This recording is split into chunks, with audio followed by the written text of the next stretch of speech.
সমবেত প্রাণপ্রিয় তৌহিদি জনতা, বিভিন্ন স্তরের ধর্মপ্রাণ মুসলমান ভাই ও বন্ধুগণ, ছাত্র বন্ধুগণ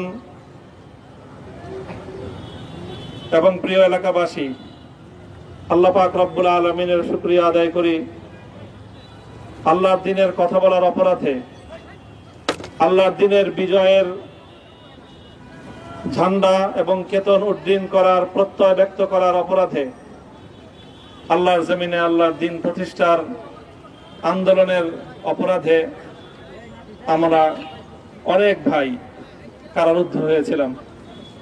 পর্যায়ক্রমে সকলেই আলহামদুলিল্লাহ জিন্দানখানার লৌহ প্রাচীর ভেদ করে মুক্ত জীবনে ফিরে এসেছেন।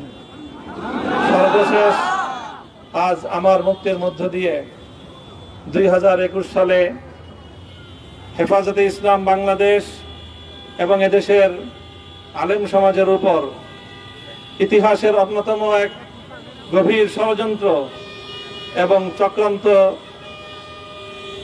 নির্যাতনের যে স্টিম রোলার পরিচালনা করা হয়েছিল, তার আজকে একটি প্রাথমিক অধ্যায়ের পরিসমাপ্তি ঘটল। আমরা অন্যায়ভাবে আমাদেরকে কারারুদ্ধ করা হয়েছে, বুলেটের আঘাতে আমাদের ভাইদেরকে হত্যা করা হয়েছে। আমরা যখন আমাদের সন্তানদের লাশ এবং তাদের সেই মরদেহকে সামনে রেখে আমরা যখন আমাদের ন্যূনতম প্রতিবাদটুকু উচ্চারণ করতে গিয়েছি, তখন আমাদেরকে কারারুদ্ধ করা হয়েছে, আমাদেরকে নানাভাবে নিষ্পেষণ করা হয়েছে, আমাদেরকে জনগণ থেকে বিচ্ছিন্ন করার সব ধরনের অপচেষ্টা চালানো হয়েছে।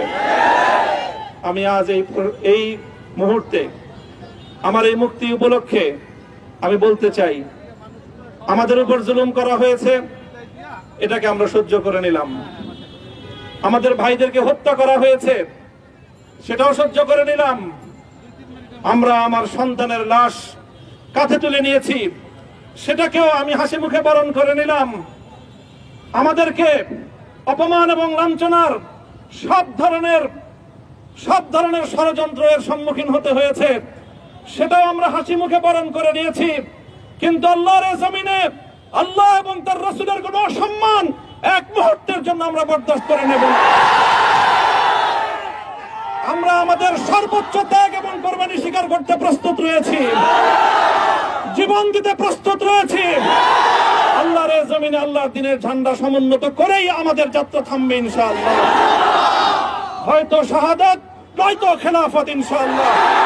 আল্লাহর জমিনে খেলাফত প্রতিষ্ঠার যে আওয়াজ আজ পৃথিবীর দিকে দিকে উচ্চারিত হচ্ছে, সে আওয়াজ বাংলার জমিনে খেলাফতের এই আন্দোলনকে চূড়ান্ত গন্তব্যে পৌঁছাবে ইনশাআল্লাহ।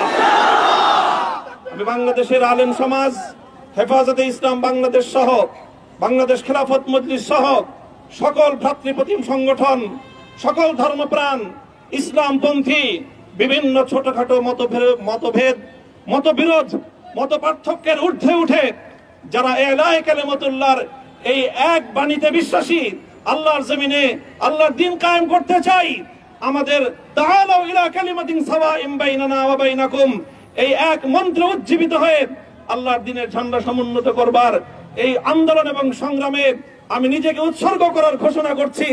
এবং আমার সকল ভাইদেরকে, আমি সকল উলামায়ে কেরামকে এবং ধর্মপ্রাণ মুসলমানদেরকে, ইসলামী নেতৃত্বকে ঐক্যবদ্ধভাবে এই সংগ্রামের ঝান্ডা সমুন্নত করবার, ধারণ করবার আহ্বান জানাচ্ছি। এবং আপনাদের সকলকে আবার শুকরিয়া জ্ঞাপন করছি যে আজকে আপনারা এভাবে আমাকে উৎসাহিত করেছেন, উজ্জীবিত করেছেন। আল্লাহ পাক আপনাদের সকলকে উত্তম বিনিময় দান করুন। তারা আসলে তাকে সংবর্ধনা জানিয়েছেন এবং তিনি আল্লাহ করিমের দিকে যাওয়ার যে চিত্র, সেটি কিন্তু আমরা লক্ষ্য করতে পারছি।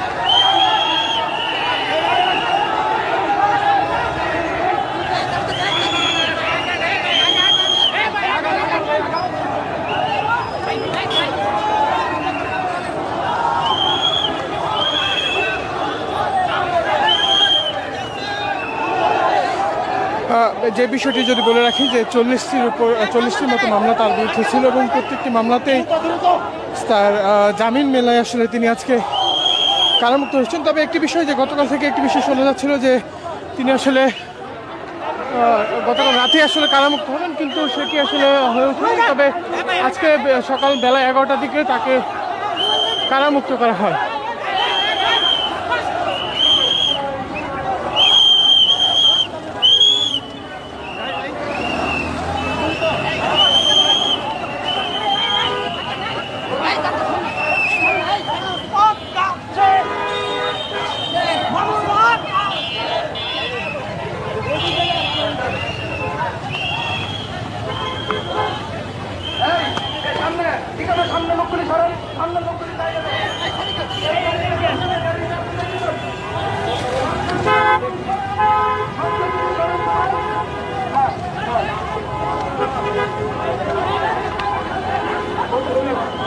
বিসমিল্লাহ হোটেলের সামনে, বিসমিল্লাহ টাওয়ারের সামনে যাবে। আমরা সবাই বিসমিল্লাহ টাওয়ারের সামনে যাবো। সামনে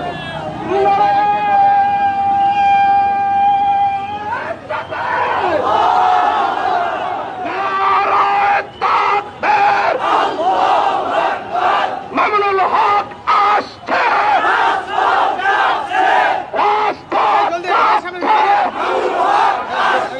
মামুনুল হক আসছে, মামুনুল হকের ভয় নাই, রাজপথ ছাড়ি নাই, মামুনুল হকের কিছু হলে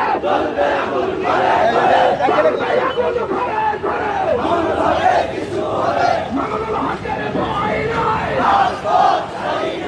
মামুনুল হকের শত্রুরা হুঁশিয়ার সাবধান, মামুনুল হকের শত্রুরা হুঁশিয়ার সাবধান, মামুনুল হকের ভয় নাই, এই মামুনুল হকের মুক্তি, আন্দোলনের শক্তি, মামুনুল হকের মুক্তি,